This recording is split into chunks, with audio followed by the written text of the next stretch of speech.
leaving with my panelists to respond to. So let me just quickly recapitulate here. The first point was the guide, what steps can be taken when a forum is coming up. Second is the knowledge gap. And third is the modalities of cooperation.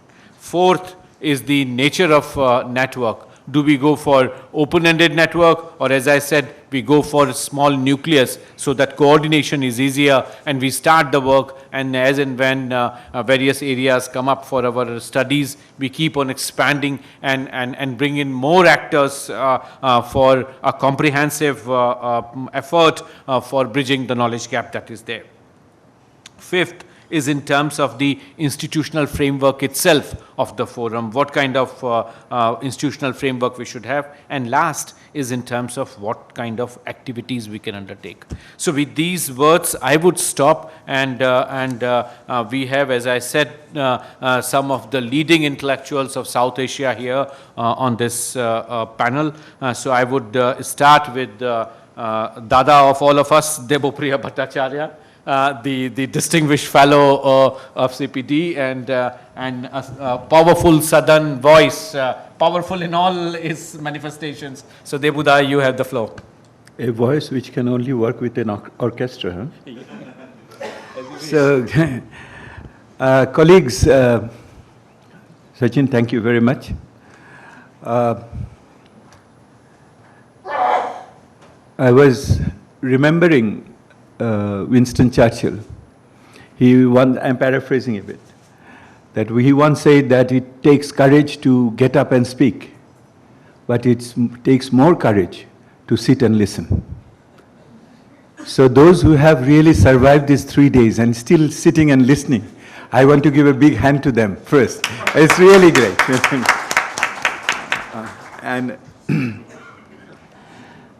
And I also want to thank Nagesh and Sachin for really designing a fantastic event, because only now it is becoming clear to me how it has started and how it is ending. Maybe that design was not evident to me at the very beginning, and I was very, felt pressured that such a heavy-duty 3 days crowded conference with so much intense discussion, what will happen. But now I can see why it was designed in certain way. And this penultimate session will possibly express that in the most vivid circumstances. So basically what has happened in the last 3 days, that we were dealing with 3 domains. The first domain was, of course, the SDGs. The second domain was the South Asia. And the third domain was the role of think tanks. I think in this particular session, that triangulation is getting complete. That we have established that the SDG agenda is one of the most ambitious, powerful, transformative agenda which the humankind have ever thought of. And definitely a few present here, including Ambassador Acharya, have contributed to that. Many of us as outsider, insider have been involved. The issue is that this is there, and it is an asset for us. The second issue was that we also explored that this asset has a lot of real value for South Asia. That South Asia can recognize itself in this agenda and can see the relevance of it for their own people and population, particularly those who are left behind. And we have also analyzed the scene within which this SDG is to be implemented, particularly given the paralysis of the current state of affairs in the SAARC, that we have rediscovered or revisited the role of the think tanks in this regard to take the agenda forward and to be with our government also to implement as they implement them in the country. So I see this triangulation taking place. Now, if that be the case, I had a PowerPoint, incidentally, again. You go through the conference and it becomes irrelevant. But which is relevant over here was in my presentation was the analysis we did on a SWOT analysis of the think tanks in South Asia, in particular, what are their strengths, weaknesses, opportunities and threats. I would not bore you on that because most of you know that, and it is based on a Google review on how it has come through. But one of the issues which comes out from the SWOT analysis is very clear, is that the think tanks in South Asia are well placed to engage with SDGs, given its MDG experience and thereafter, and their linkages with the policy, policy community. But at the same time, the weaknesses are also often evident, that they do not really produce the high quality. The quality assurance becomes an issue. They may not have really concrete, real solutions for certain things. And the threats are there, that sometimes the spaces are squeezing in certain countries, and how do they really engage with the government and other stakeholders. But at the same time, there are a lot of opportunities where SDG has opened up in certain ways. So if you do a SWOT analysis, then you will see that how it is, this triangulation, how relevant it is in these certain circumstances. Now, yesterday, when I talked about these things in yesterday afternoon, that one issue was quite evident, that there is a niche to be filled up now given the situation. And that niche for the think tanks in South Asia is beckoning, it is calling, and South Asia's think tank community needs to respond to that. I think this is an historical moment where we need to respond to in the SDG context and in the South Asia context over there. So what would be the prime objective of that? I think the prime objective, you pick any verb, either promoting or accelerating implementation of the SDG agenda in South Asia. That is the simple one. And I would have it with an leave no one behind perspective. That would be giving us a bit of a, social content into this particular thing. Yesterday I mentioned, and let me reiterate in certain things, if that is why we need to fill up that particular issue, the rationale, motivation. But then how? I see definitely the 4 hows over here. The first which came through from these 3 days is the exchange of experience. I think Abid concluded his Brazil, India, Bangladesh agriculture experience. He first looked around and saw there are no Brazilians around, so he went ahead with that. I noticed that. So, but he had been pretty correct, what he is said. So, experience exchanges had been one of the important issue which is there.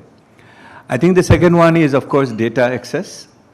The data issue is a perennial issue for any researcher and also for the government, not only for the monitoring point of view, but also designing point of view over there. So we see a lot of issues over there. And yesterday's data session was really revealing when we heard yesterday in the afternoon over there. The third one is policy dialogue. I think beyond experience of concrete experiments or models or pilots, I think the issue of policy dialogues is an important one, particularly when we come to the outputs. We will see that how policy dialogues is there. We are sitting in one. And the fourth one is analytical research.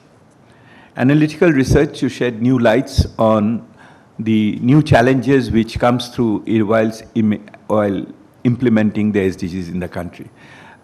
One can prolong this one, but I always have found that too many objectives are quite intimidating. So I settled on this 4, but you may have other thoughts on that. Now, what we would like to do, I think the first and foremost thing which one would like to do for a regional configuration is that reinterpret SDGs from the South Asian perspective. I think some of the issues were coming up that I mentioned yesterday. There are only 3 goals and 2 MOIs which refer to a region. But definitely, if you take a closer look, you will find there are many other goals, targets, and indicators which cannot be addressed without taking a regional perspective. I think the first and the foremost task for us would be reinterpreting SDGs from the South Asian perspective. That would be a very technical, goal-based and target-based approach to look at it. And it may be from region. It also have a sub-regional dimension too. It doesn't mean that it has to be, everything has to be region. It can be also sub-regional in certain ways.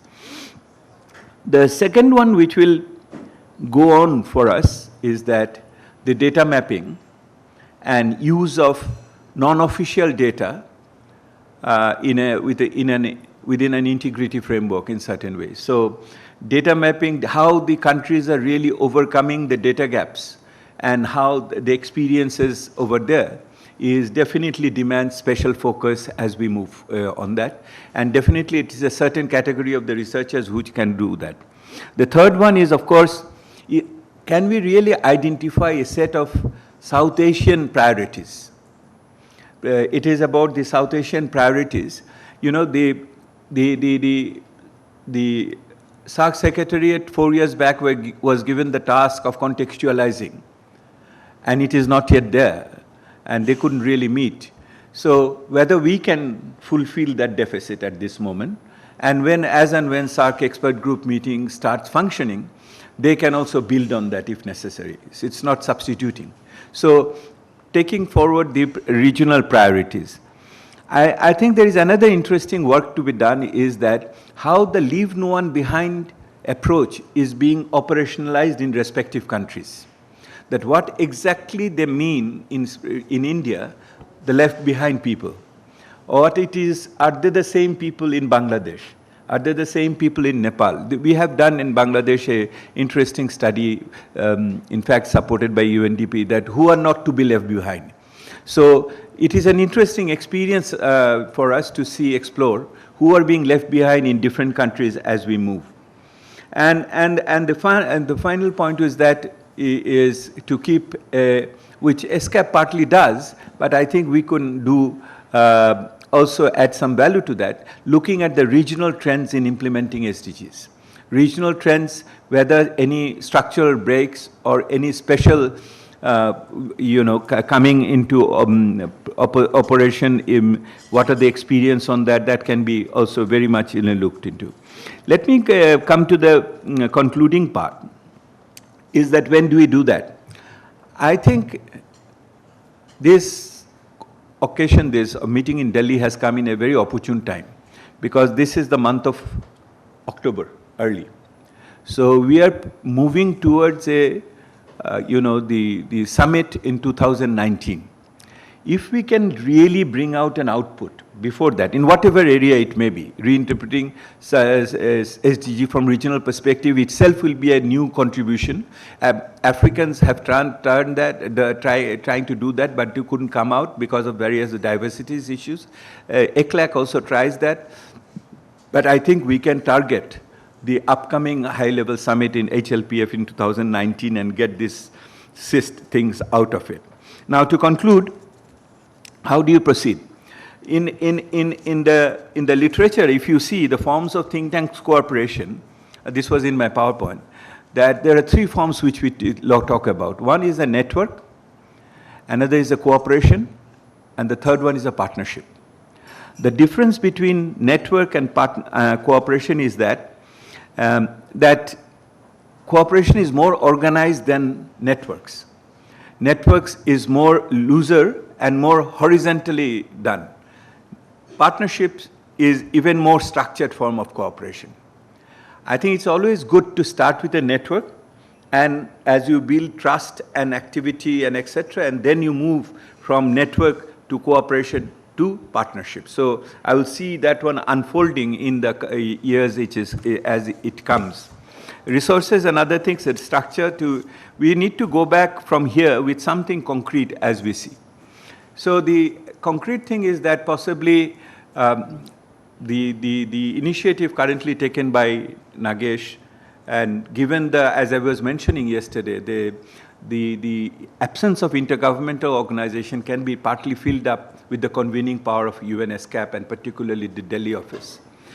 And we can create a small nucleus for the time being with one institution from each of the regional partners, and see to take this one, the documentation, work program and other things forward, And we have a couple of meetings coming up in the future. Next month we have one in Dhaka, where we are doing a South Asian SDG exercise at this moment. And then in Islamabad, the SDPI is coming up. We can take those one forward. My last point would be, which I have learned, is that we need a name for it. What do you call it in that way? And that had always been an issue, and with abbreviations, how it sounds. He thought of this NEST. It's an interesting one. We have Southern Voice and SWATI and many others on that. I just conclude by saying that these abbreviations can be very, very tricky. Once I was talking in the WTO negotiations with one gentleman, that was the Singapore issues coming up. I was discussing a lot of MIA, the Multilateral Investment Agreement. Only after half an hour I discovered he was talking about not multilateral investment agreement, he was talking about missing in action people. In the recent past, I was discussing in connection with the Rohingyas in Bangladesh with one colleague that about the IDP, about the internally displaced people. And it turned out he was thinking of international development partners. So I thought that the internally displaced people are